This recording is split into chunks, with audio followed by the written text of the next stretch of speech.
to release this report that we've done, standing up for wild salmon. This is the culmination of a lot of work that's been done by myself, my colleagues, and as well in question period, outside of question period, over the last number of months. Great support from our staff on this as we take action to stand up for wild salmon. This was an issue that is near and dear to my heart, and it's one in which I'm quite proud to stand for in the legislature. We've spent quite a bit of time, and outlined in this report are the numbers of times that we stood up and spoke on behalf of wild salmon. What we found over the last number of months in this spring session was that wild salmon and salmon policy in our provincial government is basically fragmented amongst 6-7 ministries, the federal government, and what we've identified is the need to bring the policy making together and to put the perspective of the fish out in front to make sure that we don't have the fragmentation that we have right now. So the call to action that you'll see in this report is basically calling on the provincial government to establish a wild salmon commissioner, a wild salmon secretariat to support that commissioner, so that we can create a unifying force within the provincial government to develop good salmon policy, to be a strong defender for wild salmon in our relationship, in our interactions with the federal government, and to be a champion for wild salmon here in British Columbia. We know we see the polling numbers, we see the response that people have towards wild salmon, and we know that British Columbians have salmon very close to their heart.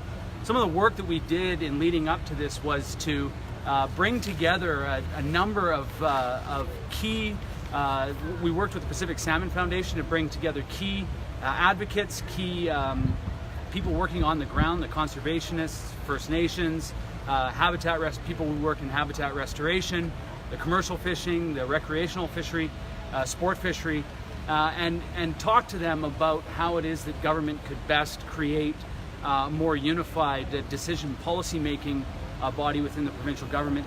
And what we came to after that conference was that indeed we need to create a body within government that will stand up and work on behalf of salmon policy. So you'll find that in this report, it's very beautiful, very beautifully done. I'd like to thank Joey for that, very beautifully written. I'd like to thank Claire for that. As we bring together the ideas that we have and put them to government, we've had their attention, and we're very thankful for the attention that they paid to us as we did this work. Now we look forward to seeing action on behalf of wild salmon in the province.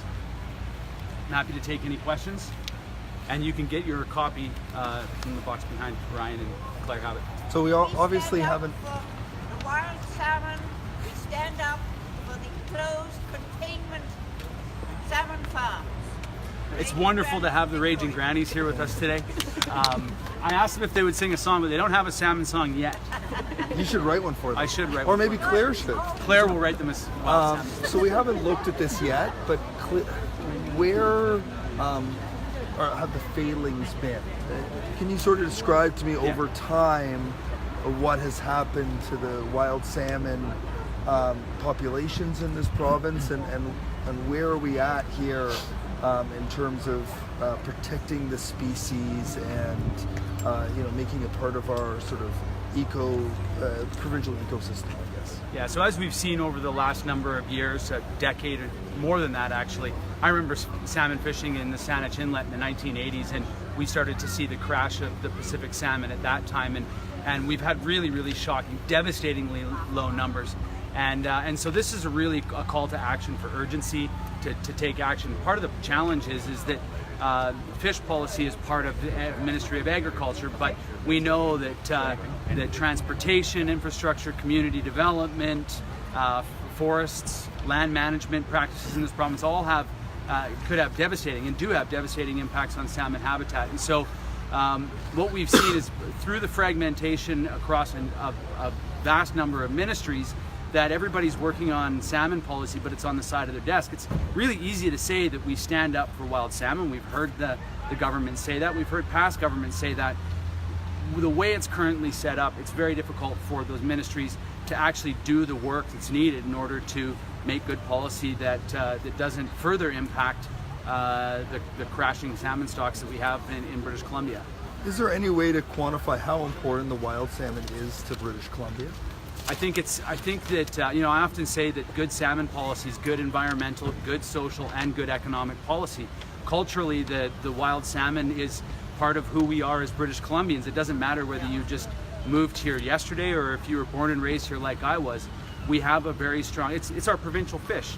From an economic perspective, there were thousands, and still are thousands of jobs, but there were many more, tens of thousands of jobs in coastal communities around the province. And I think that that's really key, is that as we talk about a strong economy for British Columbia, the Pacific salmon represent very strong coastal and rural communities. And from environmental policy, if we're making decisions based on the health and well-being of the salmon, we're actually making good forestry decisions. We're making good community development decisions. We're making good decisions about wetlands and watersheds. And so if we put the salmon, part of the reason why we did this work was because we recognized the breadth of the number of ministries that, frankly, I have to be a critic for. And I thought, how is it that we can talk about these things through a single lens? And of course, the salmon is that. When we talk about the Pacific salmon, we're talking about agriculture policy, community development, streams, habitat restoration. We're talking about economic decisions for this province that are resilient, that are sustainable. And so I think that the salmon is an amazing symbol of how we can take what this province has been built on and use it and leverage it for the future to create a very strong, not just strong lower mainland or strong capital region, but also strong rural and coastal communities up and down our province. Do you think moving to closed containing fish farms would help wild salmon? I think it absolutely would help wild salmon. I think that the science is coming in every day. We're seeing more and more science coming out that the impact of these closed containment systems, even at the very least, the lights that they use attract salmon smolts in, and they become fish food for fish farms. Even if you just use that one metric, you recognize that these are much better to be based on land. If you were to use other metrics, like the ability for corporations to just dump waste into our oceans for free, I think that's another one that if you were to use another metric, relationships with Indigenous people, I think when you look at the complexity of the issues facing the aquaculture industry, that frankly this province and the federal government has just allowed them to get away with for free, I think it's definitely time to move fish farms onto land. So how far do you think the government is away from doing that? I don't know. You'll have to ask the government. I would suggest that from a political perspective, during the election, they stated very clearly that fish farms were going to be moved out of the ocean, at least the migratory routes of salmon. We have not seen that yet. And so we'll continue to push, and we'll continue to ask questions in question period, and we'll continue to stress the situation in this building to ensure that the government follows through on the commitments that several of their ministers made during the campaign. The government has said it's committed to the Cohen report and implementing those recommendations. Have you seen any progress on that? Well, I mean, I think that we've seen progress. We've heard progress. I don't know that we've seen progress. I think there's a difference between words and actions, and I think that part of what the whole effort that we're doing here today and that we've been doing leading up to this, our chief of staff said, we haven't gone 2 days, this was up until last week, we haven't gone 2 days without raising salmon as an issue in less, whether it be question period or as a statement. And I think that our commitment to putting a focus on this is to remind government that they made those commitments. And that I come from a culture that when we say that we're going to do something, we have to follow through, or else it's not a good situation. And we've said lots of very positive, strong words in this place. We've heard lots of very positive words about wild salmon, and part of the work of this is to apply the pressure in order to follow up with the action. What's the number one action you'd like to see? The number one action that we'd like to see is to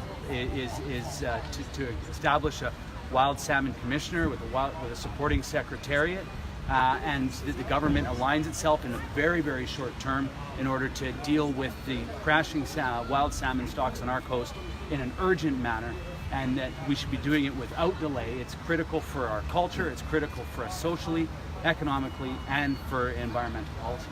This representative, would the representative be in the Premier's office, or would it be an independent body like the representative of children and youth? So we've suggested that the representative, the commissioner, or the secretariat, head of the secretariat, should be within government. We had a conversation with the stakeholders that we met with about that. There was some discussion about whether it should be inside or outside of government. I think that this should go right to the top of our government, right to the Premier. And there are a number of suggestions within this about how they would want to create that body, and that would be up to the government to determine how they want to do that. But the recommendation that we've made is that it should be within government. Aren't you risking it being making that a political position rather than an independent body? I think that actually salmon are intensely political, and I think that what we need is political action. I think that you could look at it a bunch of different ways, certainly. But I think that it is important that the top decision makers in this province put it front and center, and that it's a high priority for them. And the way that you do that is by making it the responsibility of the Premier's office, or the Premier's office, to bring the ministries together. That's where the decisions, the go, no-go decisions are made in this province, and that's where we believe it should rest. Thanks, everybody. Thank you very much. You can get a copy of this beautiful report.